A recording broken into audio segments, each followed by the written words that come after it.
We rarely have coin in our purse."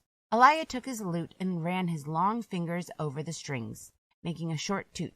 "But it never stops me from traveling. You're an interesting young elf. Let's make a deal. You help me find a place to rest my weary head for a few nights, and when the tournament is over, you can come with me and I'll take you anywhere you want." Elia bowed to her.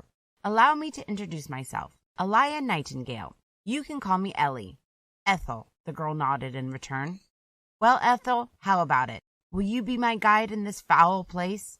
The girl chuckled and agreed. For the next few days she showed him all around the city and entertained him with the stories he wouldn't have heard if not for the shunned girl, who was able to hear and see some things no one else would. Surprisingly, she was fun to be around, and he learned that she wasn't as easy as she seemed at first glance. By the time the tournament was over and they set out on the road, Elia already knew how she became the one who was never spoken to and ignored by all the townsfolk. To him it was a pure strike of luck, since he found much more than he bargained for. Ethel became an inspiration for a saga he began writing, and though they agreed to be comrades for a short time, they soon became close friends. United in a strange weave of fate, they became the two traveling bards, most famous for a very sad and heart-moving saga that was known all across the many kingdoms they have traveled to. When a new planet was discovered, only a few people could grasp the significance of how relevant it would become to the human race. The first drones that sent back initial readings to one of the space stations close to Earth made a great difference in supplying the scientists with enough information about the planet that was called Hypatia. For decades, people have been flying into space either for scientific research or for simple tourism. But ever since Hypatia was discovered, it became more than just another set of coordinates. The planet's atmosphere consisted of the exact same components as Earth's, but with slightly higher levels of oxygen. As the data was processed, the scientists realized that there were no toxins or any radiation that could prevent humans from settling there. So the impression was that Hypatia was, in fact, compatible with human life. Further investigation and scans revealed even more. Though there were plants and animals on Hypatia, there weren't any signs of sentient life forms, so the planet was soon approved for colonization.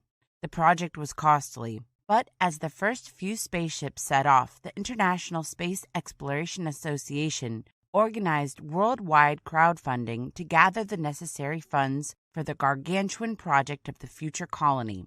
The first stage of the project began as the scientists and engineers arrived on Hypatia to start the construction of a tiny research center. From there, the facility quickly grew into a small settlement, which began accepting more and more people who came to the planet for various reasons. Even though most of the people there worked in different scientific fields, there were a few who came because of excessively large sums they invested in the Hypatia colony. Amongst them was a bored and rich middle-aged gentleman who decided to relocate far away from Earth for the sole purpose of being one of the first pioneers to catalog the planet's variety of life and the beauty it offered. He was a nature enthusiast and often helped out the biologists in their expeditions, taking upon himself a role of an assistant and pilot.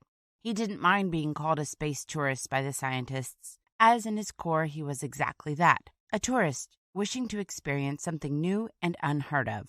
Another person whom the first settlers received to their growing team was a writer, who became somewhat of a nuisance to most, but still loved for her cheerful personality and open mind when it came to helping the others with making notes and capturing videos on her camera. This young woman, sent by a wealthy international news company, was excited to be the first reporter and archivist on Hypatia. As years passed and the colony grew, receiving even more settlers that began creating a closed ecosystem of their highly protected dome, Hypatia was barely explored, though expeditions were held frequently. But as it went, more and more space tourists arrived, some of them leaving after spending only a few months. To the bored gentleman, who spent a lot of money to secure his place among the first settlers, people like those seemed strange. If they could spend such an unbelievable amount of funds solely to see a new world and return to Earth, what were they looking for at all in their lives? Hypatia became a new home for the man, slowly growing on him with its vast possibilities and prospects he could explore. With each passing year, he became more and more invested in creating a perfect colony for others to call home. Eventually, he even converted all his earthly funds into credits with the IC Corp to begin constructing a separate dome for tourists alone, as he could understand very well how distracting those were to the scientists who worked in the initially built research facility. Though not all of them agreed with his method, many others eventually became quite pleased with the fact that he hired and paid for some people to be brought in to work at his little tourist hotel, as he called his new establishment, honoring the nickname he was given by the scientists when he first arrived on the planet. And when he began running his place for the rich and powerful, who were never engaged in really helping the people on Hypatia, the scientists found respect for the man and his help with the tourists that visited every now and again. But still they called him a tourist, adding that he was the first tourist. And over time it became the new nickname that kept him smiling among the friends he found in the colony. Years passed by and his business grew, bringing more and more tourists to Hypatia, which allowed the IC Corp to continue building their colony. He helped open a mining operation on the planet, which made it easier for the colonists to build various machines and transportation, and aided with the multi-level greenhouses that produced food for the colonists while the scientists were figuring out which local foods could be consumed safely. Eventually, he turned into a colonist, settling down with the very same woman reporter, which never left Hypatia, falling in love with the colorful nature of the planet. They both worked hard to build their colony, finding it easier to love the planet for what it had to offer. They became one of the first families in the colony, helping other people to settle down or have a pleasant space vacation. But no matter how many other tourists came to Hypatia, the man was still called the first tourist by everyone.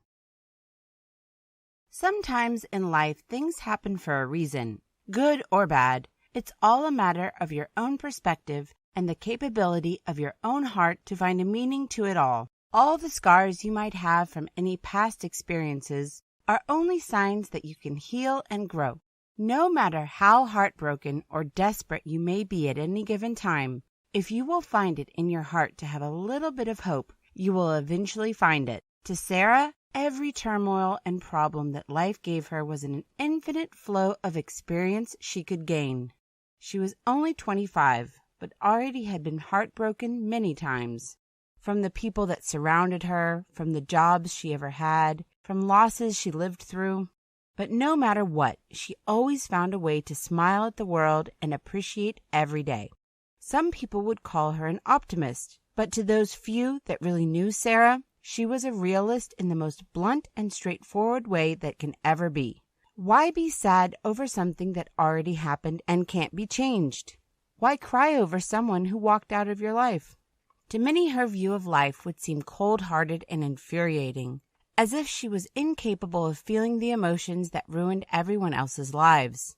To them, she seemed weird, or at least a little unnerving, though all she really was only be called an open heart. Sarah never closed herself to new acquaintances or friends she could meet in her life, so she was a very sweet and kind-hearted person. She could easily help a stranger or try to make a child smile for no reason. All because she felt there was too much sadness in the world and too many people forgot what it really meant to be alive and healthy, capable of seeing the beauty of everything around. One of her favorite spots to admire the world was a simple park bench that stood under a very old oak, which gave shade during summer, rained golden leaves in autumn, in winter it offered a great snowy view and a charming scent of blooming flowers when spring came. Whatever the weather may be, this place was always bringing a smile to Sarah's face. That day it was raining, and Sarah was still enjoying her evening stroll, finishing it on the very same spot, on the bench, where she could rest from the hard-working day in the office and clear her head before going home. This everyday habit helped her see the world for what it was, and not for the terrible things people wanted it to be. When she felt good, she sang softly to the sounds of wind and leaves rustling, or the rain as it was pouring down. Having a very beautiful voice, she never followed her childhood dreams of becoming a singer, but still enjoyed singing for her own pleasure every now and again.